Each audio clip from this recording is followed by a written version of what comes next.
दोस्तों, एक ट्रेडर ने अपना पहला ट्रेड लिया। लॉस हुआ। उसने स्क्रीन से नजर हटाई और खुद से कहा, कोई बात नहीं, अगला ट्रेड रिकवर कर देगा। दूसरा ट्रेड लिया, फिर लॉस। अब उसके दिमाग में एक ही बात चल रही थी, आज का लॉस आज ही वापस निकालना है। और यहीं से उसकी ट्रेडिंग बदल गई। जो ट्रेड वो पहले बिना सोचे नहीं लेता था, अब वही ट्रेड उसे मौका दिखाई देने लगा। एक के बाद एक एंट्री, एक के बाद एक डिसीजन, और कुछ घंटों बाद उसे एहसास हुआ कि सुबह जो लॉस छोटा था वो अब बहुत बड़ा बन चुका है। लेकिन सवाल यह है, उसने इतना बड़ा लॉस किस ट्रेड में किया था? पहले में, दूसरे में, या उस ट्रेड में जो उसे लेना ही नहीं चाहिए था? मेरे ट्रेडिंग एक्सपीरियंस में मैंने एक चीज बहुत करीब से देखी है। कई बार ट्रेडर का सबसे बड़ा नुकसान किसी एक गलत स्ट्रैटेजी से नहीं होता। नुकसान तब बढ़ना शुरू होता है जब ट्रेडर के पास यह तय नहीं होता कि आज उसे कितने ट्रेड के बाद रुक जाना है। और सबसे खतरनाक बात यह है कि बिना डेली ट्रेडिंग लिमिट वाला ट्रेडर अक्सर शुरुआत में खुद को गलत नहीं मानता। उसे लगता है कि वो बस अपना लॉस रिकवर कर रहा है। लेकिन कब रिकवरी की कोशिश ओवर ट्रेडिंग बन जाती है, कब डिसिप्लिन इमोशन में बदल जाता है, और कब एक छोटा लॉस पूरे दिन के बड़े लॉस में बदल जाता है, यही कहानी आज हम समझेंगे। क्योंकि ट्रेडिंग में सवाल सिर्फ ये नहीं है कि आप कितना कमा सकते हैं। असली सवाल यह है कि आप गलत दिन पर खुद को कितना रोक सकते हैं। और हां दोस्तों, सिर्फ 99 रुपीज में मैंने आपके लिए एक ऐसा इंट्राडे और स्कैल्पिंग ट्रेडिंग कोर्स तैयार किया है जिसे मैंने बहुत गहराई से तैयार किया है। अब जरा सोचिए, आज के समय में लोग ट्रेडिंग सीखने के नाम पर हजारों रुपए खर्च कर देते हैं, लेकिन मैंने इस कोर्स की कीमत सिर्फ 999 रुपीज रखी है, ताकि जो व्यक्ति सच में ट्रेडिंग को गंभीरता से सीखना चाहता है वो बिना बहुत बड़ा खर्च किए शुरुआत कर सके। लेकिन मैं आपको एक बात साफ बताना चाहता हूं, ये कोई ऐसा कोर्स नहीं है जिसे बस खरीद कर छोड़ देना है। इसे मैंने इस सोच के साथ तैयार किया है कि आप इसे समय देकर समझें, बार बार देखें और अपनी ट्रेडिंग जर्नी में इसका इस्तेमाल सीखें। क्योंकि ट्रेडिंग में सिर्फ पैसा लगाना आसान है, लेकिन सही नॉलेज और डिसिप्लिन के साथ मार्केट को समझना एक अलग बात है। अगर आप ट्रेडिंग को सिर्फ आजमाना नहीं बल्कि सीरियसली सीखना चाहते हैं तो ये कोर्स आपके लिए है। 999 रुपीज की कीमत पर यह मौका हमेशा रहेगा, इसकी कोई गारंटी नहीं है। अगर आप तैयार हैं सीखने के लिए तो अभी कोर्स ज्वाइन कर सकते हैं। लिंक डिस्क्रिप्शन और बायो में दिया गया है। तो चलिए वीडियो को शुरू करते हैं। दोस्तों, अगर आप ट्रेडिंग में हैं तो एक बात शायद आपने भी महसूस की होगी। कई बार आपका लॉस किसी खराब स्ट्रैटेजी की वजह से नहीं होता, बल्कि इसलिए बढ़ता चला जाता है क्योंकि आपको यह पता ही नहीं होता कि कब रुकना है। मान लीजिए सुबह मार्केट खुला, आपने अपने प्लान के हिसाब से पहला ट्रेड लिया, सेटअप सही था, एंट्री आपके रूल्स के अनुसार थी, लेकिन ट्रेड लॉस में चला गया। अब तक कोई बड़ी समस्या नहीं है, एक लॉस ट्रेडिंग का हिस्सा है। लेकिन असली समस्या उस समय शुरू होती है जब आप उस लॉस को स्वीकार करने के बजाय उसे तुरंत रिकवर करने की कोशिश करने लगते हैं। मैंने अपने ट्रेडिंग एक्सपीरियंस में इस चीज को बहुत करीब से देखा है। एक ट्रेडर सुबह सिर्फ एक या दो अच्छे ट्रेड लेने के प्लान के साथ मार्केट में आता है। उसका माइंडसेट बिल्कुल शांत होता है, लेकिन पहला ट्रेड लॉस होते ही उसके दिमाग में एक छोटा सा विचार आता है, कोई बात नहीं, अगला ट्रेड इसे रिकवर कर देगा। यहीं से कहानी बदलनी शुरू होती है। वो दूसरा ट्रेड लेता है। इस बार शायद सेटअप उतना मजबूत नहीं था, लेकिन पिछले लॉस की वजह से उसे वो ट्रेड जरूरी दिखाई देता है। अगर दूसरा ट्रेड भी लॉस में चला गया तो अब उसके अंदर फ्रस्ट्रेशन आने लगती है। अब उसका मकसद अच्छा ट्रेड लेना नहीं रह जाता, उसका मकसद सिर्फ लॉस वापस लेना बन जाता है। और यही फर्क एक नॉर्मल ट्रेडर और डिसिप्लिन ट्रेडर के बीच दिखाई देता है। नॉर्मल ट्रेडर सोचता है कि मुझे आज प्रॉफिट करना ही है, लेकिन प्रोफेशनल ट्रेडर सोचता है कि मुझे आज अपने रूल्स के अनुसार ट्रेड करना है। दोनों मार्केट में एक ही चार्ट देख रहे होते हैं, लेकिन उनका डिसीजन मेकिंग बिल्कुल अलग होता है। अब मान लीजिए तीसरा ट्रेड भी लॉस में चला गया। यहां बहुत से ट्रेडर्स एक और गलती करते हैं। वे अपनी ट्रेड की क्वालिटी को नहीं देखते, वे सिर्फ रिजल्ट देखते हैं। उन्हें लगता है कि 3 ट्रेड लॉस हो गए, इसका मतलब आज मार्केट उनके खिलाफ है। फिर वे स्ट्रैटेजी बदलते हैं, टाइम फ्रेम बदलते हैं, एंट्री जल्दी लेने लगते हैं और कई बार ट्रेड साइज तक बढ़ा देते हैं। लेकिन सवाल यह है कि आखिर ये सब शुरू कहां से हुआ? शुरुआत उस पहले लॉस से नहीं हुई थी। शुरुआत उस सोच से हुई थी कि मुझे आज लॉस को हर हाल में रिकवर करना है। और यही कारण है कि डेली ट्रेडिंग लिमिट इतनी महत्वपूर्ण हो जाती है। डेली ट्रेडिंग लिमिट सिर्फ ये तय नहीं करती कि आप एक दिन में कितने ट्रेड ले सकते हैं। ये आपके माइंडसेट के लिए एक सुरक्षा दीवार की तरह काम करती है।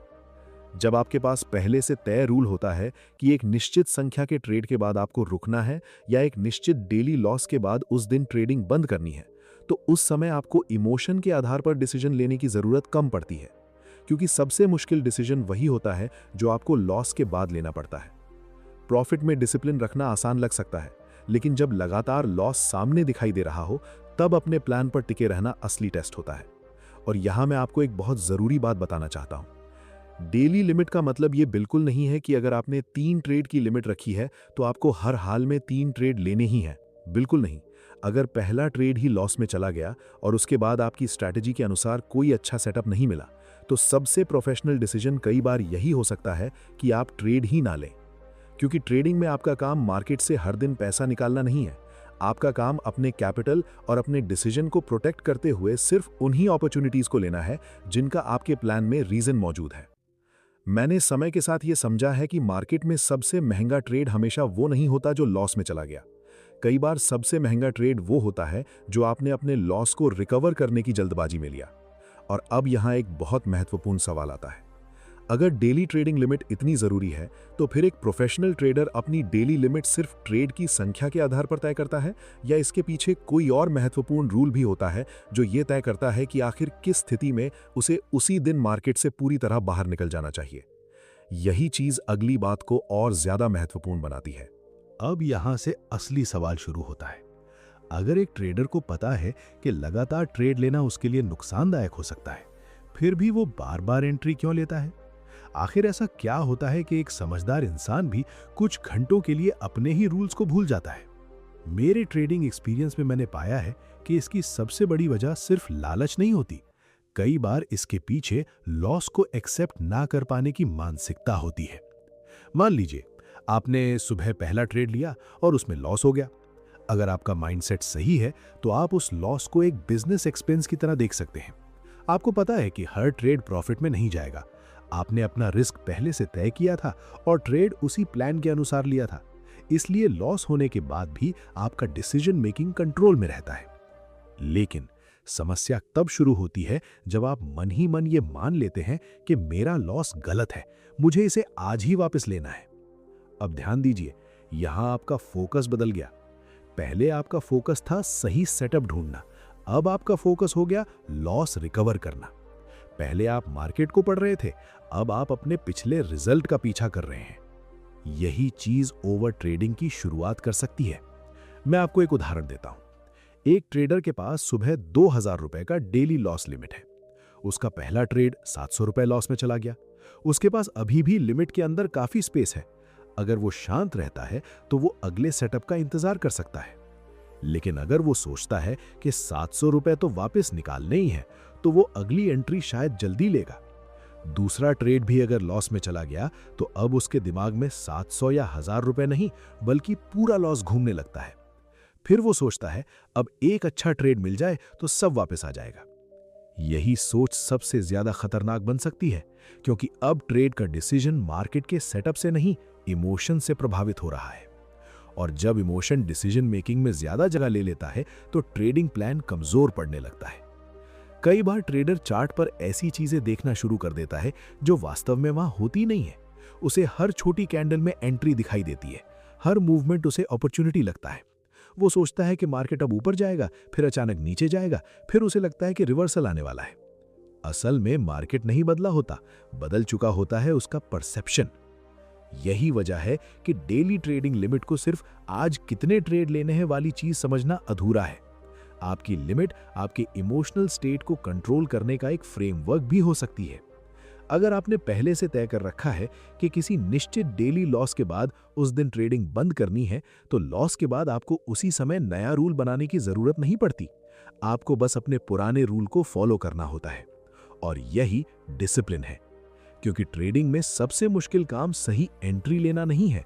सबसे मुश्किल काम उस समय अपने रूल्स को फॉलो करना है जब आपका माइंड आपको कुछ और करने के लिए मजबूर कर रहा हो। अब एक और गलती बहुत सारे ट्रेडर्स करते हैं। वे सोचते हैं कि डेली लिमिट सिर्फ तब जरूरी है जब उन्हें लॉस हो रहा हो, लेकिन ऐसा नहीं है। कभी कभी प्रॉफिट के बाद भी लिमिट जरूरी होती है। मान लीजिए आपने सुबह 2 ट्रेड लिए और दोनों प्रॉफिट में चले गए। अब आपका माइंडसेट बदल सकता है, आपको कॉन्फिडेंस आने लगता है और फिर वही कॉन्फिडेंस ओवर कॉन्फिडेंस में बदल सकता है। आप सोच सकते हैं, आज तो मार्केट मेरी समझ में आ रहा है, आज थोड़ा ज्यादा ट्रेड कर लेता हूं। फिर तीसरा ट्रेड, चौथा ट्रेड और पांचवा ट्रेड शुरू हो जाता है। पहले 2 ट्रेड से जो प्रॉफिट बना था वही बाद के अनप्लान्ड ट्रेड्स में वापस मार्केट को दे दिया जाता है। इसलिए डेली लिमिट का उद्देश्य सिर्फ लॉस को रोकना नहीं है, इसका उद्देश्य यह भी है कि प्रॉफिट के बाद आपका माइंडसेट आपको ओवर ट्रेडिंग की तरफ ना ले जाए। मैं हमेशा ये मानता हूं कि ट्रेडिंग में आपको अपने अच्छे दिन और खराब दिन दोनों के लिए रूल्स चाहिए। खराब दिन पर रूल आपको लॉस बढ़ाने से रोकता है और अच्छे दिन पर रूल आपको ओवर कॉन्फिडेंस से बचाता है। लेकिन यहां पर एक बहुत बड़ा सवाल अभी भी बाकी है। मान लीजिए आपने डेली ट्रेडिंग लिमिट तय कर ली, लेकिन आपको यह पता ही नहीं कि आपकी सही डेली लिमिट होनी कितनी चाहिए। क्या हर ट्रेडर के लिए एक जैसी डेली लिमिट हो सकती है, या फिर कैपिटल, स्ट्रैटेजी, रिस्क और ट्रेडिंग स्टाइल के हिसाब से इसे अलग तरीके से तय करना चाहिए? यही सवाल तय करेगा कि आपकी डेली लिमिट वास्तव में प्रोटेक्शन बनेगी या सिर्फ एक नंबर बनकर रह जाएगी। अब तक हमने समझा कि बिना डेली ट्रेडिंग लिमिट के समस्या सिर्फ ज्यादा ट्रेड लेने की नहीं होती। असली समस्या यह है कि धीरे धीरे आपका माइंडसेट मार्केट के बजाय आपके रिजल्ट को फॉलो करने लगता है। लेकिन अब एक और महत्वपूर्ण सवाल है, आखिर एक ट्रेडर अपनी डेली लिमिट को तय कैसे करे ताकि वो ना तो जरूरत से ज्यादा रिस्ट्रिक्ट हो और ना ही इतनी ज्यादा लिमिट रखे कि उसका कोई फायदा ही ना हो। मेरे हिसाब से डेली लिमिट तय करने से पहले आपको एक चीज समझनी होगी। हर ट्रेडर का कैपिटल अलग है, उसकी स्ट्रैटेजी अलग है, उसका रिस्क अलग है और उसकी ट्रेडिंग स्टाइल भी अलग है। इसलिए किसी दूसरे ट्रेडर की डेली लिमिट को देखकर वही लिमिट अपने ऊपर लागू करना सही अप्रोच नहीं है। मान लीजिए कोई ट्रेडर एक दिन में 5 ट्रेड लेता है और उसके लिए ये उसके प्लान का हिस्सा है। इसका मतलब ये नहीं कि दूसरा ट्रेडर भी 5 ट्रेड लेकर ही अच्छा ट्रेड कर पाएगा। अगर आपकी स्ट्रैटेजी में दिन भर में सिर्फ 1 या 2 क्वालिटी सेटअप आते हैं तो सिर्फ लिमिट पूरी करने के लिए अतिरिक्त ट्रेड लेना आपके लिए नुकसानदायक हो सकता है। इसलिए मैं डेली लिमिट को सिर्फ ट्रेड की संख्या से नहीं देखता, मैं इसे अपने पूरे रिस्क मैनेजमेंट सिस्टम का हिस्सा मानता हूं। सबसे पहले आपको यह तय करना होता है कि एक दिन में आप कितना रिस्क लेने के लिए तैयार हैं, क्योंकि अगर आपको ये पता ही नहीं कि एक खराब दिन में आपका कितना कैपिटल रिस्क पर है तो ट्रेड की संख्या तय करने का कोई मजबूत आधार नहीं रहेगा। अब एक स्थिति सोचिए, आपने तय किया कि एक ट्रेड में आपका रिस्क सीमित रहेगा। पहला ट्रेड लॉस में गया, दूसरा ट्रेड भी लॉस में चला गया। अब आपके पास एक विकल्प है कि आप सिर्फ इसलिए तीसरा ट्रेड ले लें क्योंकि आपकी डेली लिमिट में अभी जगह बची है। लेकिन यही डिसिप्लिन की जरूरत पड़ती है। डेली लिमिट का मतलब ये नहीं है कि मेरे पास अभी 2 ट्रेड बाकी हैं इसलिए मुझे 2 ट्रेड और लेने हैं। डेली लिमिट का मतलब है मेरे पास एक सीमा है, लेकिन मैं सिर्फ उन्हीं ट्रेड को लूंगा जो मेरे प्लान के अंदर आते हैं। ये फर्क छोटा दिखाई देता है, लेकिन प्रोफेशनल ट्रेडिंग में यही फर्क बहुत बड़ा हो सकता है। अब प्रॉफिट वाली स्थिति को भी समझिए। मान लीजिए आपने सुबह एक अच्छा ट्रेड लिया और आपको प्रॉफिट मिला। इसके बाद आपको लगने लगा कि आज मार्केट आपकी समझ में आ रहा है। आपका कॉन्फिडेंस बढ़ा और आपने दूसरा ट्रेड लिया, फिर दूसरा भी प्रॉफिट में चला गया। अब आपके अंदर एक भावना आ सकती है, आज तो दिन मेरा है। यहीं से ओवर कॉन्फिडेंस शुरू हो सकता है। आप तीसरा ट्रेड लेते हैं जबकि आपका सेटअप पूरी तरह क्लियर नहीं है। फिर चौथा ट्रेड लेते हैं। धीरे धीरे आपका फोकस क्वालिटी से क्वांटिटी पर चला जाता है और कई बार दिन के अंत में ट्रेडर देखता है कि शुरुआती प्रॉफिट के बाद उसने इतने अनप्लान्ड ट्रेड्स ले लिए कि जो फायदा बनाया था उसका बड़ा हिस्सा वापस चला गया। इसलिए डेली लिमिट को सिर्फ लॉस कंट्रोल करने का टूल समझना सही नहीं होगा। ये प्रॉफिट के बाद खुद को कंट्रोल करने का भी एक तरीका है। मेरे एक्सपीरियंस में एक और चीज बहुत महत्वपूर्ण है। अगर आप लगातार कुछ दिनों तक एक ही तरह की गलती कर रहे हैं तो आपको अपनी डेली लिमिट को ब्लाइंडली फॉलो करने के बजाय अपनी ट्रेडिंग जर्नल को देखना चाहिए। आपने कितने ट्रेड लिए, कितने ट्रेड आपके प्लान के अनुसार थे, कितने ट्रेड सिर्फ इमोशन में लिए गए, कितने ट्रेड लॉस रिकवर करने के लिए लिए गए और कितने ट्रेड प्रॉफिट के बाद ओवर कॉन्फिडेंस की वजह से लिए गए। जब आप इन चीजों को लिखना शुरू करते हैं तो आपको अपने ट्रेडिंग पैटर्न दिखाई देने लगते हैं। यहीं से सेल्फ अवेयरनेस बनती है, क्योंकि जब तक आपको ये पता ही नहीं कि आप बार बार गलती कहां कर रहे हैं तब तक सिर्फ कोई नंबर लिख देने से डिसिप्लिन नहीं आएगा। और यही कारण है कि डेली ट्रेडिंग लिमिट आपके लिए एक फिक्स्ड मैजिक नंबर नहीं होनी चाहिए, इसे आपके कैपिटल, रिस्क मैनेजमेंट, स्ट्रैटेजी और पर्सनल ट्रेडिंग बिहेवियर के साथ समझना जरूरी है। लेकिन अब कहानी का सबसे महत्वपूर्ण हिस्सा बाकी है। मान लीजिए आपने अपनी डेली लिमिट सही तरीके से तय कर ली। आपने ये भी तय कर लिया कि लिमिट के बाद आपको मार्केट से दूर रहना है। लेकिन सवाल यह है कि जब आपका लॉस लिमिट के बिल्कुल करीब पहुंच जाएगा, उस समय आपके दिमाग में चल रही बस एक आखिरी ट्रेड वाली सोच को आप कैसे कंट्रोल करेंगे? क्योंकि असली टेस्ट लिमिट बनाने का नहीं है, असली टेस्ट उस लिमिट को तोड़ने से खुद को रोकने का है। और यही जगह है जहां डिसिप्लिन और इमोशन के बीच असली लड़ाई शुरू होती है। यहीं पर एक प्रोफेशनल ट्रेडर और एक इमोशनल ट्रेडर के बीच असली फर्क दिखाई देता है। क्योंकि डेली ट्रेडिंग लिमिट बनाना आसान है, लेकिन जब आपका लॉस उस लिमिट के करीब पहुंचता है, तब उस लिमिट का सम्मान करना सबसे मुश्किल हो जाता है। मान लीजिए आपने पहले से तय किया है कि आज एक निश्चित लॉस के बाद आप ट्रेडिंग बंद कर देंगे। अब वो स्थिति आ गई, आपके अंदर तुरंत एक आवाज आती है, बस एक ट्रेड और ले लेता हूं। अगर ये सही हो गया तो आज का लॉस वापस आ जाएगा। यही वो पल है जहां आपको खुद को रोकना होता है, क्योंकि उस समय आपका दिमाग आपको अपॉर्चुनिटी नहीं दिखा रहा होता, वो आपको रिकवरी दिखा रहा होता है। और इन दोनों के बीच बहुत बड़ा फर्क है। अगर कोई सेटअप आपकी स्ट्रैटेजी के अनुसार आता है, फिर भी आपकी डेली लॉस लिमिट पूरी हो चुकी है, तो उसे छोड़ देना आसान नहीं होगा। आपको लगेगा कि शायद यही वो ट्रेड है जो पूरा दिन बदल सकता है। लेकिन सच ये है कि आपको उस ट्रेड का रिजल्ट पता ही नहीं है। आपको सिर्फ इतना पता है कि आपने पहले से एक रूल बनाया था और अब उस रूल को फॉलो करने का समय आ गया है। मेरे ट्रेडिंग एक्सपीरियंस में मैंने यही समझा है कि डिसिप्लिन का मतलब ये नहीं कि आप हर बार सही डिसीजन लेंगे। डिसिप्लिन का मतलब है कि गलत रिजल्ट आने के बाद भी आप अपने प्रोसेस को नहीं छोड़ेंगे। अगर आज आपका लॉस हुआ है, तो इसका मतलब ये नहीं कि आपको उसी दिन उसे रिकवर करना ही है। मार्केट कल भी रहेगा, अगला सेटअप भी आएगा, लेकिन आपका कैपिटल अगर बिना कंट्रोल के चला गया तो अगली अपॉर्चुनिटी का फायदा उठाना मुश्किल हो सकता है। इसलिए एक प्रोफेशनल ट्रेडर के लिए आज कितना कमाया से ज्यादा महत्वपूर्ण सवाल होता है, आज मैंने अपने रिस्क को कितना कंट्रोल किया। और यहां एक और महत्वपूर्ण बात है, डेली लिमिट को ऐसा रूल बनाइए जिसे आप पहले से तय करें, ना कि लॉस होने के बाद। क्योंकि लॉस के बाद बनाया गया रूल अक्सर इमोशन से प्रभावित हो सकता है, लेकिन शांत माइंडसेट में पहले से बनाया गया रूल आपको उसी समय बचा सकता है जब आपका माइंडसेट कमजोर हो। याद रखिए, ट्रेडिंग में मार्केट को कंट्रोल करना आपके हाथ में नहीं है। प्रॉफिट या लॉस का हर रिजल्ट भी आपके कंट्रोल में नहीं है। लेकिन एक चीज आपके कंट्रोल में जरूर है, आप कब ट्रेड करेंगे, कितना रिस्क लेंगे और कब स्क्रीन बंद करके मार्केट से बाहर निकल जाएंगे। लेकिन अब एक आखिरी सवाल बचता है, अगर डेली लिमिट का असली उद्देश्य सिर्फ ट्रेड रोकना नहीं बल्कि आपके कैपिटल और माइंडसेट को प्रोटेक्ट करना है, तो इसे फॉलो करने के बाद एक ट्रेडर को अपने दिन का रिव्यू किस तरह करना चाहिए ताकि वही गलती अगले दिन दोबारा ना हो। यही अगली बात तय करेगी कि आपकी डेली लिमिट सिर्फ एक रूल है या आपके ट्रेडिंग सिस्टम का मजबूत हिस्सा। अब तक हमने समझा कि डेली ट्रेडिंग लिमिट सिर्फ ट्रेड की संख्या तय करने का रूल नहीं है, ये आपके कैपिटल, माइंडसेट और डिसीजन मेकिंग को कंट्रोल में रखने का एक फ्रेमवर्क है। लेकिन अब सबसे जरूरी सवाल ये है कि अगर आपने लिमिट बना ली, उसे फॉलो भी कर लिया, तो क्या कहानी वहीं खत्म हो जाती है? नहीं, असली ग्रोथ तब शुरू होती है जब आप अपने हर ट्रेडिंग डे से कुछ सीखते हैं। मान लीजिए आज आपने अपनी डेली लिमिट के अनुसार ट्रेडिंग बंद कर दी। अब आपको सिर्फ ये नहीं देखना है कि आज प्रॉफिट हुआ या लॉस, आपको ये देखना है कि आपने अपने प्रोसेस को कितना फॉलो किया। क्या आपने प्लान के अनुसार ट्रेड लिया था? क्या आपने बिना सेटअप के एंट्री ली? क्या लॉस के बाद आपने रिवेंज ट्रेडिंग करने की कोशिश की?